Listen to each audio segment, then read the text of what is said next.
On Lyft's upfront details request screen, I see this message a lot. Pay includes pickup. So do these requests really include compensation for the pickup?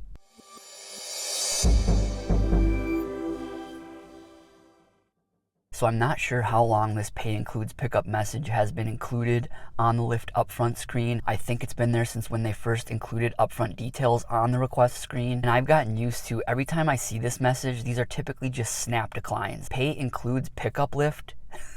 How are you determining this? I've seen so many of these where it is not true. Just this last week, I got about 10 of these requests. It got to the point where I just started taking screenshots of how bad some of them were. Here's one where the pickup location is 13 minutes and 10 miles away, and then the on-trip distance is 22 minutes and 17.5 miles. It says pay includes pickup. Where in that pay do I see anything related to the pickup? This is paying for on-trip mileage only. My typical requirement for accepting requests is getting paid at least $1 per mile for the entirety of the trip. So this request is paying just under $1 per mile for the actual on-trip mileage. No payment for the pickup. Here's another one. The distance to pickup is 18 minutes and 10 miles, and then the on-trip is 19 minutes and 16 miles. The upfront fare is $17.88, and it's paying just over $1 per mile for the on-trip mileage. There's really nothing included in there for the pickup. It's 18 minutes away and 10 miles. And here's another one. The pickup location is 13 minutes and 8.3 miles away, and the on-trip totals are 23 minutes and 17.2 miles. Again, Lyft, if you're gonna want me to accept a request like this, you need to compensate me more for the pickup distance. And here are a handful more. This is typical for these pay includes pickup messages. They're not paying for the pickup. Up until this week, I don't think I've ever accepted one of these pay includes pickup requests. Now, finally this week, I did actually accept one.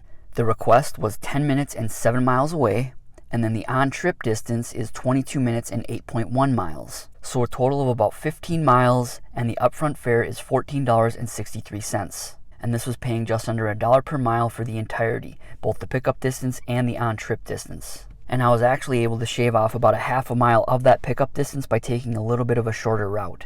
Now here's the ride summary of that ride. Again, the upfront earnings were $14.63, and Lyft estimated that the on-trip duration would be 22 minutes and the distance would be 8.13 miles. It actually took 12 minutes and 44 seconds, and the actual on-trip distance was 8.22 miles. The passenger left a $3.37 tip, and I made a total of $18 on this ride. So there's the one time after seeing dozens of these pay for pickup requests where I actually accepted one and felt like it was kind of worth it. Lyft, if you're not going to actually include compensation for the pickup, get rid of this message altogether. I get it, you're trying to get drivers to accept those further away requests. The only way we're going to accept them is if you show us the money and compensate us for the entirety of the trip. Now, I will give Lyft credit. I saw this past week that they were paying for pickup on a lot of rides, and typically rides that were less than 10 miles in total, including both the pickup and the on-trip distance. They were paying for pickup on those rides, but the pay for pickup message was not on those upfront request screens. So I have found that Lyft is paying for pickup now, but they're not paying for pickup on the pay for pickup screens. But what do all of you think of this pay for pickup screen? How many of you scoff at it every time you see a request with this message on it? Again, Lyft, we will accept these further away requests if you compensate us properly. Thanks again for watching and drive safe. Thanks.